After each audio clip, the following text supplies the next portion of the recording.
The Replacements, while loved by critics and being hugely influential, were never that commercially successful. Decades after the band first split, they finally seemed to get their due though. Perhaps part of their lack of commercial success was also due to their self-destructive behavior. I've done a whole video on the life and death of guitarist Bob Stinson and the time the Replacements got banned from Saturday Night Live. These are perfect examples of this, and the links are down below. But not everyone counted themselves fans of the band, including their fellow musicians who had a lot more commercial success than the Replacements. That's what we're going to discuss in today's video.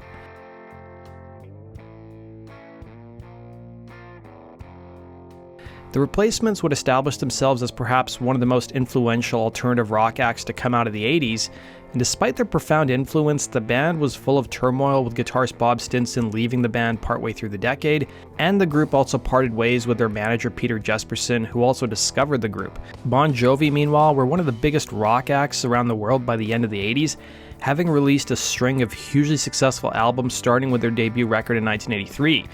The band was so big that MTV was giving away frontman Jon Bon Jovi's house to one lucky fan.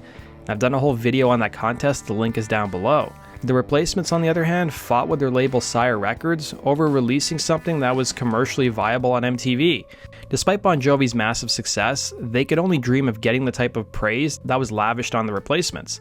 And by the end of the 80s, Musician magazine would have the Replacements grace the cover of their publication with the title, "The Replacements, the Last Best Band of the 80s. Apparently, frontman Jon Bon Jovi wasn't happy about it, and in his own discussion with Musician magazine stated, and I quote, "The last great band of the 80s? Yeah, right. I never heard of these guys, but I guess you're an artist if you're on the cover of Musician magazine." The Replacements would stay together until 1991, until finally calling it a day.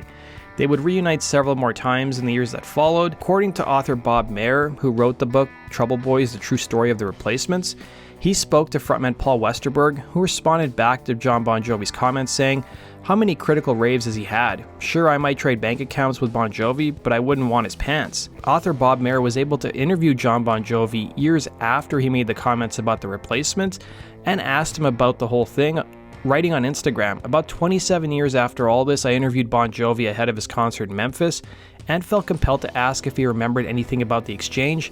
He didn't, or acted like he didn't." So let me know in the comment section, guys. Are you guys bigger fans of Bon Jovi or the Replacements? That does it for today's video, guys. Thanks for watching. Be sure to like button and subscribe. We'll see you again in Rock and Roll True Stories. Take care.